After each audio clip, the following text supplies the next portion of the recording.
صلاح الدین ایوبی، مسلمانوں پہ ظلم ہوا، فلسطین میں آگ لگی اور پورے فلسطین کی گلیاں خون سے بھر گئی۔ ایک دن کے اندر 70,000 مسلمان قتل ہوا۔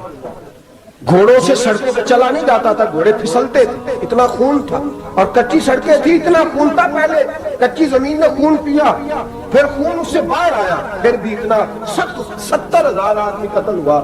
صلاح الدین ایوبی کون تھے؟ میرے غوث اعظم جیلانی کے مدرسے کے طالب علم تھے۔ جامعہ نظامیہ مدرسہ، یہ مدرسے ہیں جنہوں نے دین کے مجاہد پیدا کیے، مدارس ہیں انہوں نے دین کے مجاہد پیدا کر کے پوری دنیا کے اندر پھیلائے ہیں۔ مدارس کے اندر دہشت گردی آئی، میں اختلاف نہیں کرتا، لیکن ابھی بھی مدرسے ہیں جن مدرسوں سے رسول اللہ کے دین کا سچا درس دیا جاتا ہے، امن، پیار اور محبت کی فضا کو عام کیا جاتا ہے وہ مدارس، اور انشاءاللہ قیامت کی صبح تک وہ مدرسے قائم رہیں گے۔ صلاح الدین ایوبی مدرسے کے طالب علم ہے، مدرسے کا، لیکن مدرسہ اس کا تھا جو ساتھ درویش بھی تھا۔ صلاح الدین ایوبی اکیلا اپنے دوستوں سے کہنے لگا مسلمانوں کی مدد چند سالوں میں نکلو مدد کریں۔ انہوں نے کہا تیرے نکلنے سے کیا ہوگا؟ کہنے لگا میں نے نہیں نکلنا، میرے اللہ نے میری مدد کرنی ہے، میرے اللہ نے میری اٹھ باندھ کمر، کیا ڈرتا ہے پھر دیکھ خدا کیا کرتا ہے، اور میں مجھے نکلنے دے، اللہ میری مدد کرے گا۔ تھوڑا تھوڑا کر کے فوج جمع کی، کوشش کی۔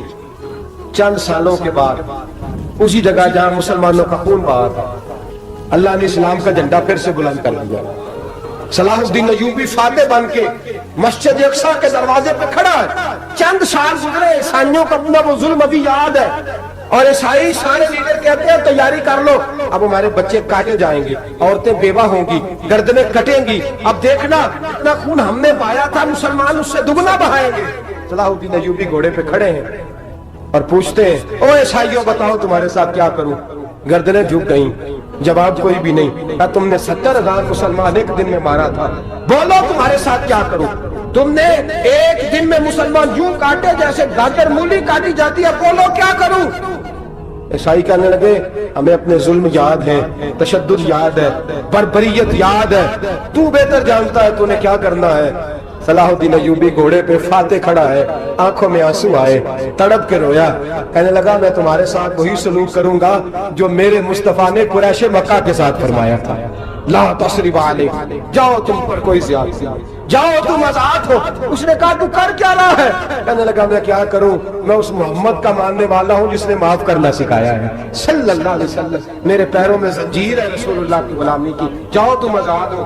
اس نے کہا تم آزاد ہو، لوگوں نے کلمہ پڑھنا شروع کر دیا، اشہد ان لا الہ الا اللہ واشہد ان محمدن عبدہ۔ سارے قبیلے کے کچھ نہ کچھ لوگ مسلمان، ایک قبیلہ رہ گیا مسلمان نہیں ہوتا۔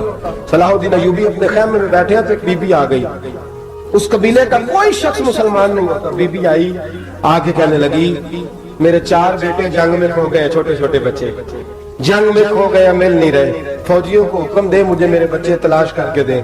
صلاح الدین ایوبی نے جھٹ پٹ سر پہ امامہ باندھا، نیزہ پکڑا، سینے بند باندھا، اپنے جبے کو سمیٹا اور باہر کہنے لگی تو کدھر جا رہا ہے؟ کہنے لگا میں خود تیرے بچے تلاش کر کے دوں گا۔ صلاح الدین چند سپاہی ساتھ گلی گلی نکلے، گلی گلی فجر کے نکلے، اثر ہو گئی، تھک گئے، 2 نمازیں صحرا میں پڑھی، جنگل کے اندر پہنچے تو ایک کونے میں 4 بچے ایک جگہ ڈرے اور سہمے ہوئے بیٹھے ملے۔ صلاح الدین ایوبی اٹھا کے لائے، ماں کو کہنے لگے تیرے بچے ہیں، نکلا اس لیے تھا کہ میرے نبی نے فرمایا بچے جدا ہوں تو ماں کو درد بڑا ہوتا ہے، اور میرے رسول نے فرمایا تھا جب جنگ کرنے جاؤ تو کھیت برباد نہ کرنا، فصلیں تباہ نہ کرنا، بچوں کو ماں سے جدا نہ کرنا۔ فرمایا میں سوچ رہا تھا تیرے بچے کہیں میری وجہ سے جدا ہو گئے تو مصطفیٰ کو جواب کیا دینا۔ فرمایا تیرے بچے ڈھونڈ کے لایا ہوں۔ بچے ماں کے پاس آنے لگے تو ماں نے بڑے بیٹے کے منہ میں تھپڑ مارا، کہتا اماں کیا ہوا؟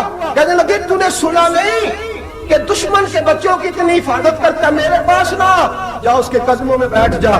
جس نبی کے غلام اتنے سچے ہیں وہ نبی کتنا سچا ہوگا، جس نبی کے نوکر اتنے کھڑے ہیں وہ نبی کتنا کھڑا ہوگا، جا جا کے کلمہ پڑھ لے۔ مسلمانوں کی نا ایک تعداد لڑتے لڑتے لڑتے لڑتے دور چلے گئی، تاتاریوں نے قید کر لیا، 4 مسلمان تھے، تبلیغ کرنے گئے، جنگ کرنے گئے، جہاد کرتے کرتے کافروں سے لڑتے لڑتے تاتاری قوم میں چلے گئے، وہاں قید کر لیے گئے تو سزائے موت کا حکم ہوا۔ 4 بزرگ تھے، سزائے موت کا حکم ہوا تو تاتاری بادشاہ جو تھا وہ بڑا خلاف تھا، بڑا سخت مخالف تھا مسلمانوں کے۔ اس نے کہا کہ ان کو جب پھانسی دینا نا مسلمانوں کو تو میرے سامنے دینا. اب 4 عالم ہیں, 4 صوفی ہیں, سفید داڑیاں, سر پہ امامے. پھانسی کا وقت آیا تو جو پھانسی گھاٹ ہے وہ ایک ہے, چاروں کو اکٹھے پھانسی نہیں ہو سکتی. ایک کو کہا کہ ایک ایک کر کے ان کو پھانسی دو. جب پھانسی کا وقت آیا نا تو جو سب سے پیچھے صوفی تھے وہ دوڑ کے آگے آئے, کہنے لگے بادشاہ پہلی باری میری لگا پہلی. اب بادشاہ نے کہا ٹھیک ہے اسے لٹکا دو. وہ قریب آئے تو دوسرے دوڑ آئے, کہنے لگے نہیں نہیں پہلی باری میری, میں نے زیادہ کافر قتل کیے, میرا بڑا جرم ہے, مجھے پہلے سزا دو. ان کو پھانسی دینے لگے تو تیسرے آ گئے, کہنے لگے نہیں یہ تو میرا قتل کرتا تھا, رستے میں بتایا کرتا تھا, ڈھونڈ کے میں بتلاتا تھا کہ یہاں زیادہ تعداد ہے, مجھے پہلے پھانسی دو. تیسرے کے ساتھ بات ہو رہی تھی تو چوتھا دوڑا آیا, کہنے لگا یہ رستے بتاتا تھا, یہ تبلیغ کرتا تھا, یہ سارا کچھ کرتا تھا, لیکن کہا یہ کہتے کہ چلو واپس چلتے ہیں. میں جانے نہیں دیتا تھا, میں کہتا تھا اور کافر مارنے اور علاقے فتح کرنے, میرا جرم بڑا ہے, مجھے پہلے پھانسی دو. بادشاہ کہنے لگا مجھے 35 سال ہو گئے حکومت کرتے, بڑی دنیا کو پھانسی دی ہے, لوگ تو ایک دوسرے کو دھکے دیتے ہیں کہ پہلے تو جا پہلے تو جا, اور تم کیسی قوم ہو کہ ایک دوسرے پہ قربان ہو رہے ہو. کہنے لگا تم ایک باپ کی اولاد ہو. جاگ رہے آپ لوگ, تاتاری بادشاہ کافی بادشاہ اسلام کی مخالفت کرتے ہیں, ایک باپ کی اولاد ہو کا نہیں, ایک قبیلے کے رہنے والے ہو کا نہیں, ایک ملک کے رہنے والے ہو نہیں. اس نے کہا رشتہ کیا ہے تمہارا, رشتہ کیا ہے؟ تو بول کے کہنے لگے خدا ایک ہے نبی ایک ہے, خدا ایک ہے اور نبی منفرد ایک ہے, اس قوم کی نقصان بھی ایک ہی سب کا نبی, اللہ بھی قرآن بھی ایک. کیا ہی اچھا تھا ہوتے اگر مسلمان بھی ایک, یوں تو سید بھی ہو, مرزا بھی ہو, افغان بھی ہو, تم سبھی کچھ ہو بتاؤ کہ مسلمان بھی ہو. فرمایا ہمارا اللہ ایک ہے, نبی ایک ہے. تو کہا پھر ایک دوسرے پہ جان کیوں دیتے ہو؟ فرمایا ہمارے نبی نے ہمیں بھائی بھائی بنا دیا ہے, بھائی کا دل نہیں کرتا اس کی آنکھوں کے سامنے بھائی چلا جائے, ہمارا دل نہیں کرتا پہلے مجھے دے پہلے مجھے دے. بادشاہ کہنے لگا تمہارا جذبہ مجھے متاثر کر گیا, جاؤ میں تم چاروں کو آزاد کرتا ہوں, تمہیں آزاد کرتا ہوں. میرے دوستو یہ رنگ تھا, دیکھیں نا, یہ اس دھرتی نے نظام دیکھا ہے نا, اس فلک میں پہلی بار دیکھا, اس زمین نے پہلی بار. اور میرے حضرت صاحب فرمایا کرتے تھے زمین تڑپ کے روئی, اس نے پہلی دفعہ دیکھا. احد کا میدان ہے, 3 صحابہ تپتی ہوئی زمین پہ زخموں سے چور چور پڑے ہیں. حضرت انس بن نضر رضی اللہ تعالیٰ عنہ پانی کا پیالہ لے کے پہنچے, ایک زخمی سے کہا تجھے پانی پلانا ہے. تو کہنے لگا میرے زخم تھوڑے ہیں, وہ جو ساتھ پڑا اس کے زخم گہرے ہیں, پہلے اسے پانی پلا دے, یا اسے دے دے. اس کے پاس پہنچے تو وہ کہنے لگا وہ مجھ سے پہلے گرا تھا, اس کا زخم زیادہ گہرا ہے, اسے پانی پلا. تیسرے کے پاس گئے تو کہنے لگا چوتھا تڑپ زیادہ رہا ہے, اس کی عمر زیادہ ہے, میں تو جوان ہوں برداشت کر لوں, بڑھاپے کی وجہ سے نڈھال ہو گیا, پہلے اسے پانی پلا. چوتھا کہنے لگا 5ویں کے پاس جا, 5واں کہنے لگا 6ٹھے کے پاس جا.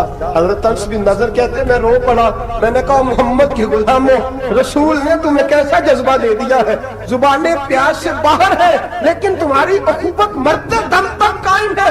کہتے میں 7ویں کے پاس گیا تو کہنے لگا اگر 6 قربانی دے سکتے ہیں تو مجھے خود غرض نہ سمجھ, میں نے نہیں پانی پینا, جا پہلے کے پاس لے جا. کہتے میں پہلے کے پاس آیا تو روح پرواز کر گئی, دوسرے کے پاس آیا تو روح پرواز کر گئی, میں 7ویں تک آیا تو انتقال کر گئے. کہتے ہیں پانی کا پیالہ میں نے اٹھایا اور میں نے زمین پہ رکھا تو میں نے کہا پانی کھوا رہنا, محمد کے غلام مر تو جاتے ہیں پر ایک دوسرے کا خیال بڑا رکھا کرتے ہیں, گھبا رہنا یہ مر جایا کرتے ہیں لیکن ایک دوسرے کا درد. میرے دوستو لٹا ہوا برما, روتے ہوئے مسلمان, سسکیاں اور آہیں لیتی ہوئی مائیں پوچھتی ہیں اے خاصا اے خاصان رسول, وقت دعا ہے, امت پہ تیری آ کے جب وقت پڑا.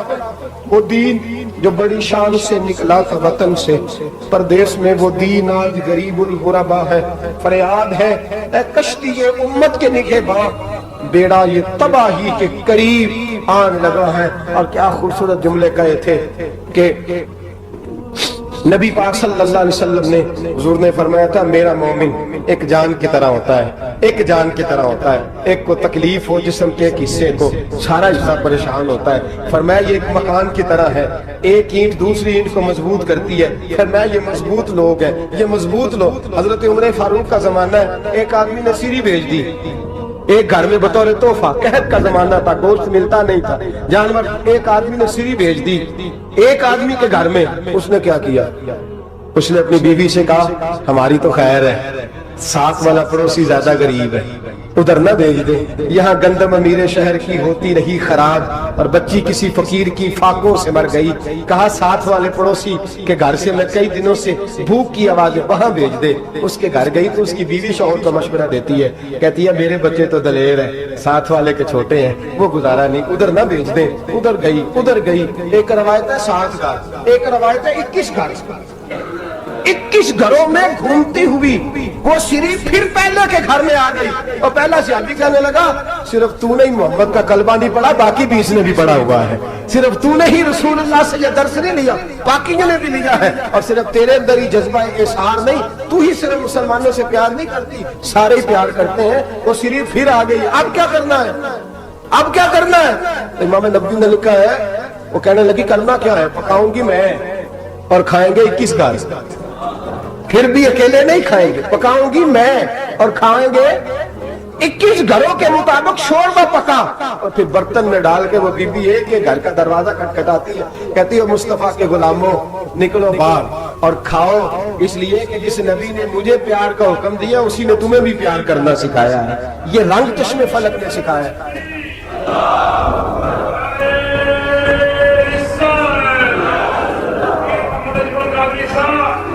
آپ کی بڑی مہربانی. زندہ باد ہوئی ہے جس کو اللہ رسول زندہ باد فرمائے، بڑی مہربانی، اللہ جزا دے. بنو قریظہ اور بنو نزیر 2 محلے تھے یہودیوں کے. یہودیوں نے بڑی عہد شکنی کی تو نبی پاک صلی اللہ علیہ وسلم نے ان کو بے دخل کر دیا، مدینہ سے نکال دیا، مدینہ منورہ سے. یہودی نکل گئے مدینہ طیبہ سے. تو جب وہ نکل کے جا رہے تھے تو ان کے مکان، ان کے باغ، ان کی جائیدادیں بچ گئی. نبی پاک علیہ السلام نے انصار مدینہ کو پہلے بلایا. جاگ رہے ہیں نا آپ لوگ؟ پیسے آتے کسی کو برے لگتے ہیں. اب تو یہ بھی حلال حرام کی تمیز بھی اٹھتی جا رہی ہے. جائیداد، باغ، مال، علاقہ خالی ہوا ہے، وہ چلے گئے اور لوگ تو ڈھونڈتے پھرتے ہیں. اللہ خیر فرمائے، شاملہ جگہ ملتی نہیں ان شہروں میں، وہ کس کس نے نام کرا لیا، کدھر گئی ہے کوئی خبر ہی نہیں، خالی جگہ پڑی ہے. میرے نبی پاک علیہ السلام نے پہلے انصار مدینہ کو بلایا. حضور نے فرمایا انصاریوں، بہت بڑی جائیدادیں یہودیوں کی، بنو نزیر اور بنو قریظہ محلے خالی ہو گئے، میرا دل کرتا ہے وہ تمہیں دے دوں، اس لیے کہ تم نے اپنے مہاجر بھائیوں کے ساتھ بڑا تعاون کیا، جائیدادیں تم نے دے دی ہیں، مکانات دے دیے ہیں، بڑا کچھ تم نے دیا ہے، میرا دل کرتا ہے وہ تمہارے نام کر دوں. تو انصار مدینہ کیا کہنے لگے یا رسول اللہ، دے تو ہم نے دیا ہے پر وہ بیچارے جھچکتے ہی رہتے ہیں، وہ جھچکتے ہی رہتے ہیں، کھول کے ہماری چیزیں استعمال نہیں کرتے. تو حضور ہم تو پہلے انصار ہیں، ہمارے پاس بڑا کچھ ہے، آپ مہربانی فرمائیں وہ سارا کچھ مہاجروں کو دے دیں، مہاجرین کو ہمیں نہیں چاہیے. اب چلے گئے بات کر کے. میرے حبیب پاک نے مہاجروں کو بلا لیا، فرمایا بنو نزیر اور بنو قریظہ قبیلے کی جائیدادیں آئی ہیں، تمہارے پاس بظاہر جو چیزیں ہیں بھی وہ بھی انصار مدینہ کی ہیں، تو میرا یہ خیال ہے کہ وہ سارا کچھ تمہیں دے دیا جائے.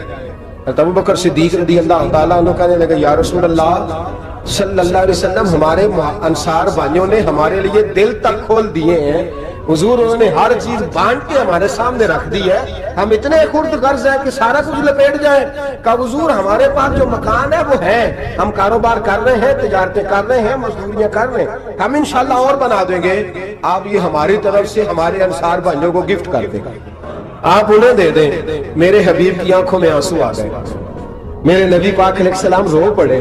یا رسول اللہ آپ کیوں روتے ہیں؟ فرمایا تمہارا یہ بھائی چارہ قائم رہا تو اللہ اسلام کو بڑی قوتیں عطا فرمائے گا، اللہ طاقتیں دے گا اسلام کو، اگر تمہارا یہ رنگ قائم رہا، یہ انداز. میرے غلاموں تمہارے یہ طور طریقے کہ بھائی کہتا ہے دوسرے کو، دوسرا کہتا ہے تیسرے کو. عرض یہ کرنے جا رہا تھا کہ رسول کریم صلی اللہ علیہ وسلم نے یہ پیغام دیا امت کو. فرمایا کہ دیکھیں نا کتنے بڑے لفظ ہیں. یہ نہیں فرمایا کہ دوزخ میں جائے گا، یہ نہیں فرمایا کہ اسے جہنم کی سزا ملے گی. میرے نبی نے فرمایا میں اسے مومن مانتا ہی نہیں، میں اسے مسلمان اپنا مانتا ہی نہیں. حضور کسے؟ فرمایا جو پیٹ بھر کے کھاتا ہے اور اس کا ہمسایہ بھوکا سو جاتا ہے. میں مومن ہی نہیں مانتا. سزا تو تب ملے گی نا کہ جب میں کسی سزا کا اعلان کروں. میں مانتا ہی نہیں تو میرا ہے ہی نہیں. خود پیٹ بھر کے کھا رہا ہے ہمسایا اس کا بھوکا. میں نہیں مانتا انما المؤمنون اخوہ, مومن بھائی بھائی, میں مانتا ہی نہیں اسے. اور میرے حبیب پاک اتنے بڑے لفظ حدیث میں اور کہیں نہیں ملیں گے آپ کو, اتنے بڑے جملے کہیں نہیں ملیں گے. میرے نبی پاک نے فرمایا اللہ کہے گا قیامت کے دن. کون؟ اتنے بڑے لفظ حدیثوں میں ملتے نہیں جتنے یہ ہیں. حضور نے فرمایا رب فرمائے گا بندے سے کہ میں تیرے پڑوس میں بھوکا تھا, تو نے مجھے روٹی کیوں نہیں کھلائی؟ کون کہہ رہا ہے؟ اللہ کہہ, میں بھوکا تھا تو نے روٹی نہیں دی, میں ننگا تھا تو نے کپڑا نہیں دیا, میں پیاسا تھا تو نے پانی نہیں پلایا, میں بیمار تھا تو تیمارداری. یا اللہ, نہ تو کھاتا ہے, نہ پیتا ہے, نہ کپڑا پہنتا ہے, نہ تو بیمار ہوتا ہے. لا تاخذہ سنۃ ولا نوم, تجھے بیماری آتی نہیں, اونگ نیند نہیں آتی. میرے مالک تو میرے پڑوس میں تھا. حضور فرماتے ہیں رب فرمائے گا وہ بندہ تیرے پڑوس میں بھوکا تھا تو بندہ تو میرا ہی تھا نا. وہ جو بندہ تیرے پڑوس میں ننگا تھا تو بندہ تو میرا ہی تھا نا. وہ جو تیرے پڑوس میں پیاسا تڑپتا رہا تو وہ میرا ہی بندہ تھا. تو دوائی لینے جائے تو بڑے اسپتال میں اور اس بیچارے کو 20 روپے پرچی کے بھی میسر نہ آئے تو میرا ہی بندہ تھا. میرے دوست خیال کر اور یاد رکھ, یہ جو ہمسائے ممالک میں ظلم ہوتے ہیں, زیادتیاں ہوتی ہیں. ہمارے گھر کا پنکھا اچھا چلتا ہے, ہم جلوس اس وقت نکالتے ہیں جب ہماری لائٹ بند ہوتی ہے. ہم جلوس اس وقت نکالتے ہیں جب ہمارا ایسٹ جو ہمیں تنگ کرتا ہے. ہم اس وقت درد محسوس کرتے ہیں جب ہمارے گھر تک آگ آ جاتی ہے. یہ جو باہر آگ ڈل رہی ہے یہ تیرے گھر بھی آ سکتی ہے. یہ جو باہر فساد ہو رہا ہے یہ تیرے دروازے تک آ سکتا ہے. میرے رسول پاک نے ایک جان, مسلمان کو ایک جان قرار دیا. مجھے بتائیے, انگلی کو کٹ لگ جائے, مسلمان ایک جان ہے نا, انگلی کو لگ جائے کٹ, دماغ کہتا ہے میں نے نہیں سوچنا اس کے بارے میں نے اس کے درد کو محسوس ہی نہیں کرنا. انگلی کے درد ہے, انگلی جانے, اس کا کام جانے. ایسے ہی ہوتا ہے نا. بولے پیروں سے کہتے ہیں, انگلی کہتی ہے چاہے ڈاکٹر کے پاس, پیر کہتے ہیں نہیں میں نے نہیں جانا, انگلی کا کام ہے انگلی جائے. ایسے ہی ہے نا. دل سے کہتے ہیں تو تڑپ تھوڑا سا, انگلی کو درد ہے, کہتے میں تو تڑپوں, انگلی کا معاملہ, انگلی جانے, اس کا کام جانے. ٹیلی فون کرنا ہے, ڈاکٹر صاحب کا پتہ کرنا ہے, تو کان کہتے ہیں میں نے نہیں بات سنی ڈاکٹر صاحب کی, زبان کہتے ہیں میں نے نہیں بولنا, انگلی جانے. ایسا ہوتا ہے. پیر احتجاج کرتے کہ میں نے ڈاکٹر کے پاس, میں کیوں چکر کھاتا پھروں ڈاکٹر کی دکان کی, انگلی کو درد ہے انگلی جانے. ایسا ہوتا ہے بھئی. میرے رسول پاک نے فرمایا مسلمان ایک جان ہے. تو درد برما کے مسلمانوں کو ہو رہا ہے تو پاکستانی کہہ رہے ہیں کوئی بات نہیں, وہ جانے, ان کا کام جانے. ایک جان ہے نا, درد ہونا چاہیے, تکلیف ہونا چاہیے. پھٹے پہ باتیں ہوتی ہیں اس موضوع پہ, اسمبلی پہ گفتگو ہوئی ہے اس موضوع پہ, آپ کی صوبائی اسمبلیاں اس موضوع پہ بولی, آپ کے کونسل اس موضوع پہ بولے. ہم تو اپنی اپنی سیاست, اپنے اپنے تماشے, اپنے اپنے چکروں میں لگے ہوئے. وہ دریا کے اندر سسکتے مسلمان, بنگالی کہتے ہیں ہمارے نہیں, برمی کہتے ہیں ہمارے نہیں, پاکستانی کہتے ہیں ہمارے نہیں, ترکی کہتے ہیں وہ کس کے ہیں, وہ کس کے ہیں, وہ اللہ کے بندے ہیں, محمد عربی کے غلام ہیں صلی اللہ علیہ وسلم. لیکن میرے دوستوں کیا ہمیں کیا غرض ہے, وہ جانے ان کا کام جانے. یہ جب تیرے پیروں تک آگ آئے گی پھر تجھے پتہ چلے گا یہ بڑی سخت آگ ہے. آج جس کافر نے برما پر عرصہ دراز تنگ کیا, مسلمان تھوڑے تھوڑے مفاد لینے کی خاطر نا, بنو عباس اور بنو امیہ کی جنگ چل رہی تھی. بنو عباس جو تھے وہ غالب آ گئے, بنو امیہ جو تھے ان کی حکومت ختم ہو گئی. تو عیسائیوں نے بنو امیہ سے کہا کہ ہم تمہارے ساتھ تعاون کرتے ہیں, ہم تمہارے ساتھ تعاون کرتے ہیں اور بنو عباس پہ غلبہ پا کے تمہیں حکومت دلاتے ہیں. بنو امیہ بڑی جدوجہد کر رہے تھے بادشاہی کے لیے, لیکن انہوں نے کہا کہ ہم لڑ رہے ہیں, کوشش کر رہے ہیں, لیکن ہمیں کسی کافر کی مدد کی ضرورت نہیں. ہم جتنا مرضی لڑے لیکن کافروں کے ہاتھوں بنو عباس کو مروانے کو ہم تیار نہیں ہیں. ہمیں خبردار, تمہارا آپس کا معاملہ ہے, ہم خود نمٹ لیں گے, تمہیں اجازت نہیں دیتے تم اندر کودو اور کود کر کے تم فسادات پیدا کرو اور مسلمانوں کے اندر تقسیم کرو. میرے دوستوں مسلمان کو سوچنا چاہیے, سوچ بڑی رکھنی چاہیے. گھر کی جنگ سے نکل آ, اب بہو ساز کے جھگڑے سے باہر آ جا, اب ملے کی سیاست چھوڑ کے باہر کا سوچ. اب اسلام کو تیری حاجت ہے.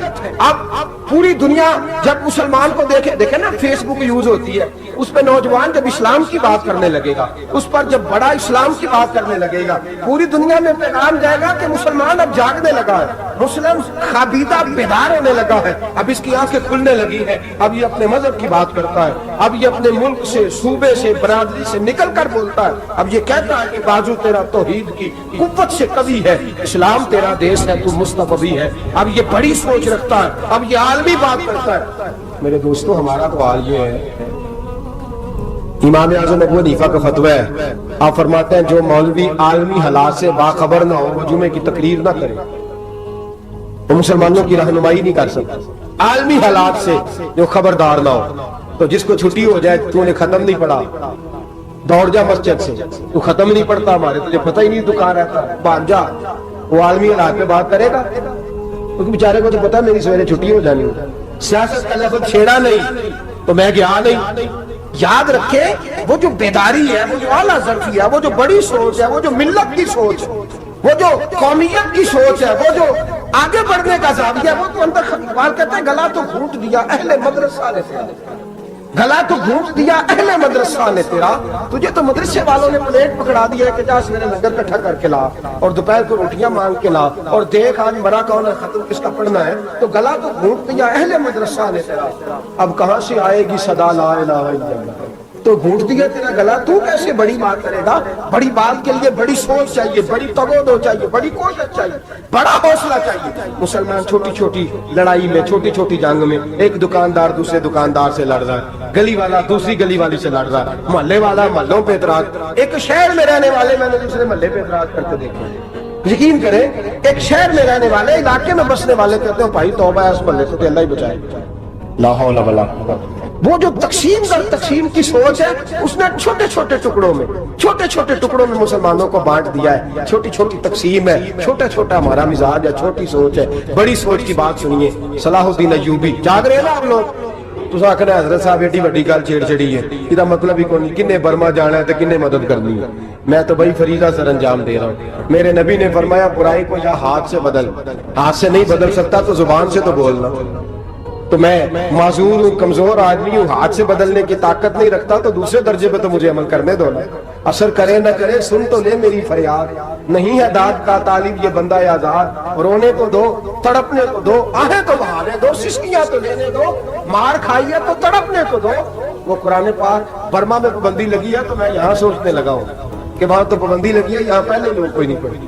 معاذ اللہ تعالیٰ حالات دن پہ دن مسلمانوں کے لیے ایک ایک کر کے، افغانستان میں جو آگ لگی تھی پھر وہ عراق میں بھی لگی، پھر وہ لیبیا میں بھی لگی، پھر وہ مصر میں بھی لگی، پھر وہ یمن میں بھی لگی، سعودی عرب میں دھماکے ہوئے، میرا دل تڑپا ہے، مجھے پریشانی ہوئی، میں بچے پاس تھے، میں بڑا ڈسٹرب ہوا، میں نے کہا یار یہ ہمارا سب کا اجماعی عقیدت کا مرکز ہے، ہم کم از کم 1000 اختلاف کے باوجود کہا کرتے تھے کہ عرب میں امن ہے یار، وہاں سکون ہے، وہاں دکانیں کھلی چھوڑ کے لوگ چلے جاتے ہیں، وہاں بھی فساد ہونے لگا، وہاں بھی آگ بڑھ گئی ہے، لیکن ہم صرف چھوٹی چھوٹی کر کے جب آگ بجھانے کی کوشش کریں گے اس وقت آگ نہیں بجھے گی، جب ہر آدمی اپنے پیالے میں پانی لے کے آئے گا، ہر شخص اپنے گھر کی نل چلائے گا، ہر شخص نلکا چلائے گا اور پانی نکال کے یہ آگ بجھائے گا، تب یہ آگ بجھے گی۔ ہر آدمی کو کردار سوچ بڑی کرے، نظریہ بڑا کرے، ملت کی بات کرے، مسلمان ہو کے سوچے، مسلمان ہو کے سوچے، خدا را نکلے یہ گھر کے جھگڑوں سے، تھوڑی دیر کے لیے اپنے آپ کو بڑا کرے، بڑی سوچ آپ بنائے، جب دوستیاں لگائیں، جگانے لگائیں، چھوٹے موٹے حساب سے بچیں۔ بابا بلے شاہ صاحب کو باتیں کورے ورگ کتاب نہیں ہوندے، کورے ورگ کتاب نہیں ہوندے، پتھر دل گلاب نہیں ہوندے، او بلیا یاری سوچ کے لائی یارا نال حساب نہیں ہوندے۔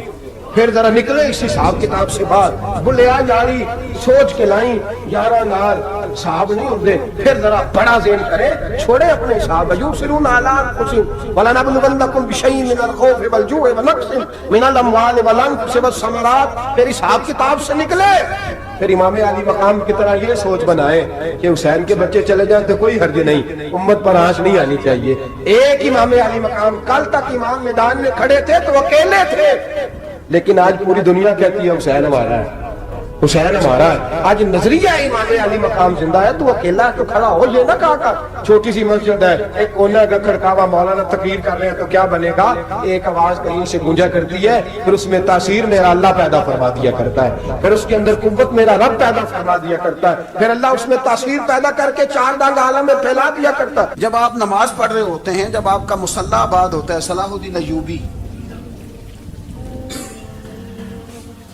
ایک بزرگ سے ملاقات ہو گئی، بیت المقدس پر قبضہ تھا عیسائیوں کا، تو صلاح الدین بڑے پریشان تھے۔ وہ بابا جی کہنے لگے پتر کیا ہوا؟ کہنے لگے حضور پتہ چلا ہے دشمن کے 2 بحری بیڑے اسلحہ لے کے آ رہے ہیں، مسلمان پہلے ہی کمزور ہیں، اور اب اگر 2 بحری بیڑے اور آ گئے تو حضور مسئلہ بن جائے گا. تو میں پریشان ہوں کہ کس طرح یہ کم مسئلے والی ہماری فوج ہے کیسے مقابلہ کرے گی. تو بابا جی کہنے لگے پتر اس طرح کرنا، آج رات تو بھی دعا کرنا اور میں بھی کروں گا. تو بھی دعا کرنا، آپ ناراض نہ ہونا، ہم تو پیروں والے ہیں، ہم تو پیروں کے نوکر غلام ہیں، ہمارا تو گزارا ہی نہیں، ہمیں تو ملتا ہے سارا کچھ وہاں سے. پر میرا سوال یہ ہے کہ تعویذ لینے جاتے ہو نفل کیوں نہیں پڑھتے؟ رات اللہ اللہ کیوں نہیں کرتے؟ یہ بھی تو ہمارے بزرگوں کا ہی طریقہ ہے، انہوں نے تو ہمیں سکھایا ہے. صلاح الدین ایوبی سے بزرگوں نے کہا کہ رات آج نا اللہ اللہ کرنا تو میں تیرے لیے دعا کروں گا، تو بھی دعا کرنا. تو بندہ جب دکھی ہوتا ہے تو سجدہ کرتا ہے تو پھر ہی تو مصلی بھیگ جاتا ہے، پھر ہی تو مزہ آتا ہے. سکھی بندہ تو کعبے جا کے نہیں روتا. دکھی تھے، تکلیف تھی تو سر رکھا سجدے میں تو تڑپ گئے. اور وہ بابا جی کہتے ہیں میں مسجد آیا تو صلاح الدین چیخے مار کے رو رہا تھا اور کہہ رہا تھا مالک میں کوئی اپنی شان کے لیے تو نہیں نہ لڑ رہا، اللہ کو میں کوئی قبضوں کے لیے تو نہیں لڑ رہا، مالک تیرے لیے لڑ رہا ہوں، مجھے بے آبرو نہ کرنا، میری مدد فرما. کہتے ہیں میں آیا تھا کہ مسجد میں دعا کروں گا، پر صلاح الدین ایوبی کو روتے دیکھا تو میں لوٹ گیا. تو سویرے صلاح الدین ملے تو بڑے خوش تھے. میں نے کہا پتر کیا ہوا؟ کہنے لگے حضور وہ بحری بیڑے 2 آ رہے تھے نا اسلحہ لے کے، دونوں ڈوب گئے پانی میں ڈوب گئے. تو بابا جی کہنے لگے صلاح الدین وہ پانی میں نہیں ڈوبے، وہ تیرے آنسوؤں میں ڈوب گئے، وہ غرق ہو گئے. وہ جو تو نے مصلی بات کیا تو وہ تیرے آنسوؤں میں ڈوب گئے، وہ غرق ہو گئے، وہ تباہ اتنے قیمتی تھے تیرے آنسو کے بہا لے گئے دشمن کے بحری بیڑوں کو. میرے بھائی میرے عزیز سمجھ لیں اس بات کو ہمیشہ کے لیے اور اس پر غور کر لیں اچھے طریقے سے کہ میرے رسول کریم سید عالم صلی اللہ علیہ وسلم نے نا ہماری توجہ دلائی، حضور نے ہمیں بتلایا، ہمارا ذوق بڑھایا عبادت کی طرف. ایک صحابی تھے حضرت ابو فاطمہ رضی اللہ تعالیٰ عنہ، یہ ترمذی شریف کی حدیث ہے. نبی پاک علیہ السلام نے فرمایا ابو فاطمہ قیامت کے دن مجھ سے جلدی ملنا چاہتے ہو کہ دیر کے ساتھ؟ تو کہنے لگے حضور کون ہوگا جو دیر سے ملنا چاہے، ہم نے تو جان دے دی وعدہ دیدار پر. اعلیٰ حضرت فرماتے ہیں جان دے دی وعدہ اور نقد اپنا دام ہو ہی جائے گا. مجھے لگتا ہے کہ یہ سودا نقد و نقد ہو جانا ہے، چونکہ ہم نے جان دے دی وعدہ دیدار پر. آپ نے وعدہ کیا تھا کہ مریں گے تو پھر زیارت ہوگی، تو مر گئے ہم زیارت کی خاطر. جان دے دی وعدہ دیدار پر تو نقد اپنا دام ہو ہی جائے گا. اے رضا ہر کام کا ایک وقت ہے، دل کو بھی آرام ہو ہی جائے گا. تو حضرت ابو فاطمہ رضی اللہ تعالیٰ عنہ سے نبی پاک صلی اللہ علیہ وسلم نے فرمایا جلدی ملنا چاہتے ہو کہ دیر سے؟ اس کی حضور فٹافٹ ملنا ہے، میں نے قیامت کے دن آپ سے جلدی ملنا ہے. تو نبی پاک علیہ السلام نے فرمایا پھر اس طرح کرنا، دنیا میں رہ کے سجدے زیادہ کرنا، پھر سجدے زیادہ کرنا، قیامت میں ملاقات جلدی ہو جائے، قرب ملے گا تمہیں. اپنے بچوں کے اندر دیکھیں نا ہم شوق پیدا کرتے ہیں، ہمیں صحیح لفظ نہیں بولنے آتے پر ہم بچوں میں شوق پیدا کرتے ہیں کہ پتر ڈاکٹر بن جائے گا تو بڑا نفع کرے گا، تو لوگوں کی خدمت کرے گا، ملک و ملت کی خدمت کرے گا، تیرے ابا کا نام روشن ہوگا، تیرے دادا کی تعریفیں ہوں گی. ہم یہ ذوق پیدا کرتے ہیں. ہم اپنے نوجوانوں کے اندر یہ فکر پیدا کرتے ہیں، انہیں ہم سمجھاتے ہیں کہ میاں جب تم پڑھو گے محنت کرو گے تو فلاں آدمی کی طرح تمہارا نام ہوگا. یہ جتنا ذوق ہم بچوں کے اندر ان چیزوں کا پیدا کرتے ہیں، ہمیں حکم ہے کسی طرح ہم ذوق پیدا کریں کہ پتر نماز پڑھے گا تو اللہ راضی ہو جائے گا، تو سجدہ کرے گا. دیکھیں نا میرے رسول کریم علیہ السلام نے فرمایا 7 سال کے بچے کو مسجد لے کے جاؤ، یعنی اسے شوق دلاؤ، اس کے اندر یہ خاصیت پیدا کرو کہ اس کا دل کرے مسجد میں جانے کو، اس کے اندر یہ خصوصیات لاؤ کہ وہ ہمارے ہاں نا ہر چیز کو پروموٹ کیا جا رہا ہے، ہر چیز کو یعنی سر سنگیت سکھانے کے لیے اکیڈمیاں بن گئی، ہر شے پروموٹ ہو رہی ہے. عبادت کا جذبہ کم ہوتا جا رہا ہے، اللہ کا ذوق ہمارے اندر نہیں رہا.